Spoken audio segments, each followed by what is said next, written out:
Welcome back. Bullying has changed significantly in the last decade and a half. No longer is it just on school property, also online. Greg Anderson joins us now. He's the author of Bully Stop Now, A School Superintendent Tells You How. And you spent a bulk of your time as a school superintendent dealing with bullying.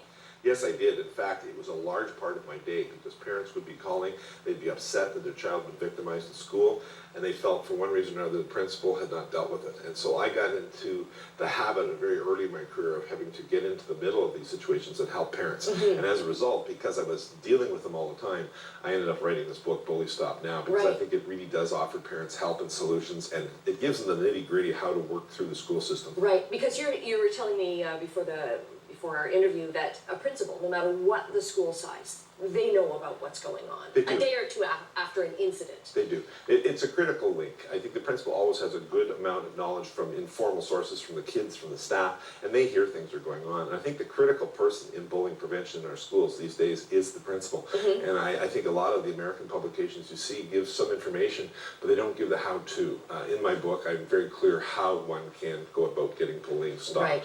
And you start by clarifying, there's 4 different types of bullying now. We used to have 3 until about 15 years ago, and now the cyberbullying is a huge thing. Yeah.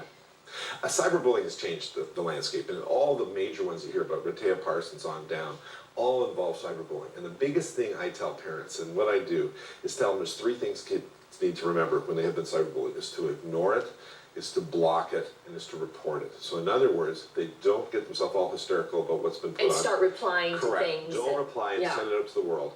And block it so that site is stopped, and then report it to the site, whether it's Facebook or Twitter or whatever. You hear so many parents, as soon as something happens, I'm going to call the police. Is that a good thing? Is that a bad thing? There's advantages and disadvantages. I do an entire chapter in my book about retribution's potential, especially for the middle school grades up through secondary, because kids hear about stuff and they'll pick sides. So if a parent goes and wants to have charges laid on a student, it may help, and it may be in some cases the best thing to do.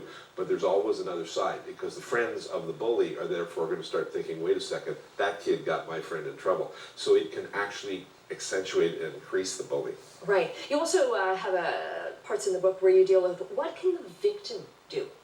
I think there's a lot of things a victim can do. The biggest thing they can do is they've got to speak up for themselves. They've got to keep telling somebody. They've got to tell somebody at school. But they might be too ashamed to tell their parents, right? Oh, this is happening to me at school. And it's not just, push and shove in the playground. It could be isolation, that, people are, okay, don't talk to her or don't talk to him.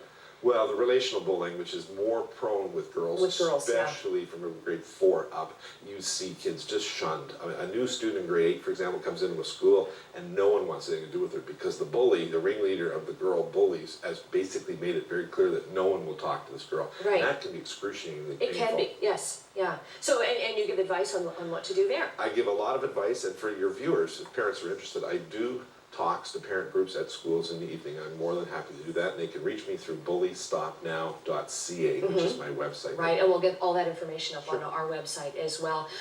There's lots of different ways of dealing with things, and I mean, is it that the parents have to go in and handle everything? Because we're hearing all about helicoptering parents, or are there some cases where it's just good to let things kind of work themselves out? I think you can let things work out until there's a decided disadvantage in power. When a kid is being victimized, whether it's a youngster, middle school aged kid, or a kid in secondary school, when a child is being threatened and victimized, then it's time for the parent to be of help.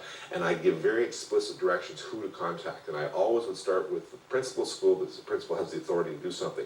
If that doesn't work, I give the next steps, which would include going to the school superintendent, or even potentially right to the chair of the school board. And you dealt, I bet that was a bulk of what you dealt with as school superintendent, I spent a lot of it because I headed up the Safe Schools project for the district school board I worked for, and as a result I received calls from all across a variety of counties that I was working for. Right.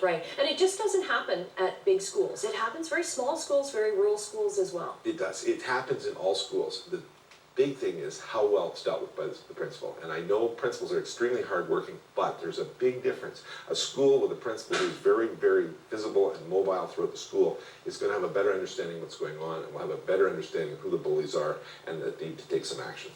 Because a lot of times the things that we see online will spring from something that's happened at school, right? That's correct. Okay. So Greg Anderson, again, it's Bully Stop Now, and we'll get all that information. We'll get your website up on our website as well, chch.com. Great to see you again. Great, thanks very much. Thanks for coming back. We've got more Morning Live coming up at 9:30. Stay with us.